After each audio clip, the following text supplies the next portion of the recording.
क्या कुछ कहना चाहेंगे मैडम? झारखंड सहायक प्राध्यापक अनुबंधन संघ का आज यहाँ पे आप लोग धरना दे रहे हैं, क्या कुछ मांगे हैं आप लोगों की? मांगे जैसा कि आपको पहले से ही जानकारी होगी कि 4 मांगे हैं हम लोगों की। एक तो हमें यूजीसी के मानकों के अनुसार एक नियमित वेतनमान दिया जाए, निश्चित वेतनमान, और दूसरा हमें नियमित करने हेतु स्टैच्यू का निर्माण किया जाए।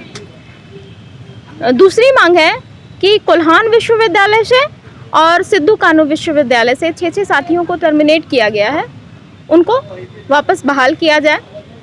और हमारी चौथी मांग है कि 2018 का जो नियम है उच्च शिक्षा के क्षेत्र में, उसको ही अभी रखा जाए। 2022 में जो नियम बनाया गया है उसको नहीं रखना चाहिए। आप जान रहे हैं कि उसके लिए पहले भी हंगामा हो चुका है यूनिवर्सिटी लेवल पर भी कि ऐसा नहीं रखना है, लेकिन पता नहीं सरकार उसमें क्या करती है। दूसरी बात कि आज इतने दिन हो गए हम लोगों के धरने पर बैठे हुए, लेकिन अभी तक सरकार हो या विपक्ष हो, किसी पार्टी ने आकर हमारी सुध नहीं ली है। कल पहली बार पद्मश्री अवार्ड से सम्मानित मुकुंद नायक जी और 2-4 लोग हमारे साथ में आए, हमारे सपोर्ट में, तो ये ठीक है। लेकिन सरकार ने, हेमंत सरकार ने ये हमसे वादा किया था कि वो सत्ता में आने के बाद अनुबंध कर्मियों को उचित सम्मान देंगे, उन्हें नियमित करेंगे, लेकिन अभी तक उन्होंने अपना वादा पूरा नहीं किया है। फिर भी लोग कहते हैं कि हेमंत है तो हिम्मत, हेमंत है तो हिम्मत है। अब पता नहीं किसको लगता है, क्योंकि हमारे लिए तो उन्होंने काम नहीं किया है अभी तक।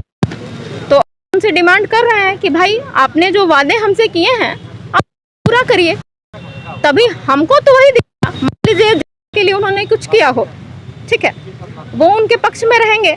अभी तक हमने आपको, उस समय सरकार बीजेपी की सरकार थी पहले, उस समय भी हम धरने में बैठे थे, पर उन्होंने हमारी नहीं सुनी।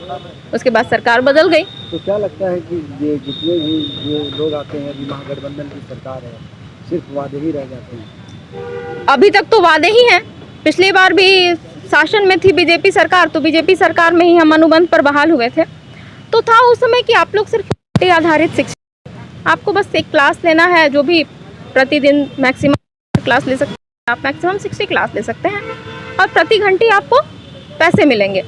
लेकिन महाविद्यालयों में हम सारे कार्य करते हैं। दूसरी बात कि नहीं, हमें बोलते हैं मिलेगा जो नियमित ना होंगी, तो फिर आखिर जब हम लोग इतने समय से, 5 साल होने वाला है, हम लोग इतने समय से कार्य कर रहे हैं, तो फिर आखिर क्यों कर रहे हैं? कर रहे हैं हम काम, जब हम हमने इतने दिन काम किया है उसकी कोई वैल्यू नहीं है, तो फिर हमें, ठीक है, लेकिन हम सहायक प्राध्यापक हैं तो हमें उसका सम्मान कब मिलेगा? चाहे वो आर्थिक रूप से हो या फिर व्यक्तिगत रूप से हमारा आत्मसम्मान, तो वो कहाँ से आएगा? हेमंत सरकार ने वादा किया था कि वो हमारी मांगों को पूर्ण करेंगे, हमें नियमित करेंगे, हमें उचित सम्मान देंगे। तो इसलिए इसी आस में हम, आखिर शिक्षक हैं, हम उम्मीद तो नहीं छोड़ सकते हैं ना। अगर एक शिक्षक उम्मीद छोड़ दे तो उसके विद्यार्थियों का क्या होगा?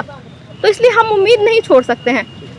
तो हम यही करेंगे, सरकार से ही हम क्या बोलते हैं, विनती करते हैं कि वो हमारी मांगों को जल्द से जल्द पूरा करें।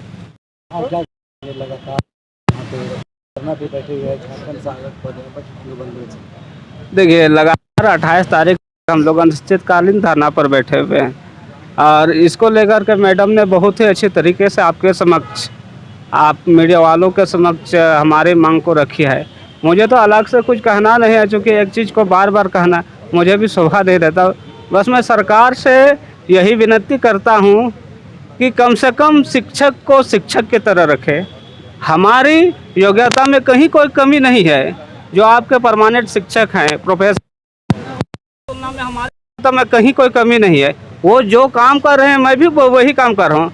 फिर मुझको अलग से 1 घंटे आधारित प्रोफेसर का नाम क्यों दिया गया है? हमको क्यों कहा गया घंटे आधारित प्रोफेसर? जबकि आपका एग्ज़ाम से लेकर के हर चीज़ में बनती उनके, बल्कि उनसे भी ज़्यादा हम काम कर रहे हैं।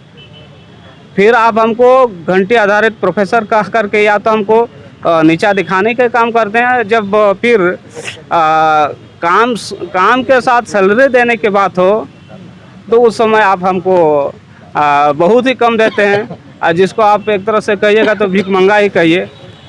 उनका सैलरी और हमारे सैलरी में ज़मीन और आसमान का अंतर है, काम समान।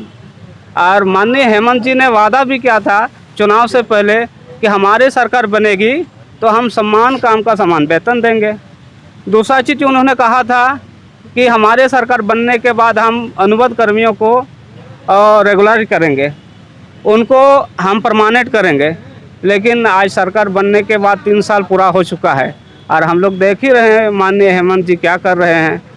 हम लोग बड़ी आदर्श के साथ और बड़ी उम्मीद के साथ सोचे थे कि माननीय हेमंत जी गुरुजी के बेटे हैं, गुरुजी हमारे आंदोलन कर रहे हैं, उन्होंने झारखंड को संवारा है, संजोया है, झारखंड करने में अपना पूरा ये जीवन बिता दिया है। लेकिन उनके बनाया हुआ राज्य में गुरुजी का बेटा अगर एक दूसरा बेटा को नहीं पहचाने तो ऐसा अलग राज का क्या मतलब है।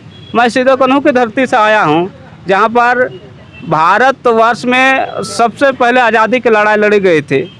हमारे वीर शहीद सिधो मुर्मू जी ने, कान्हू मुर्मू जी ने उस समय इस धरती के लिए आज़ादी की बिगुल बजाई थी, जब कन्याकुमारी से, हिमालय से कन्याकुमारी तक पूरा भारतवर्ष आज़ादी की गुलाम में जकड़ कर सो रहा था। कोई अंग्रेज सरकार के विरोध में चू शब्द नहीं बोल पा रहा था। उस समय उस धरती के 2 महानायक ने आगे आकर के इस देश के लिए आज़ादी की बिगुल बजाई थी। इसके बाद फिर जब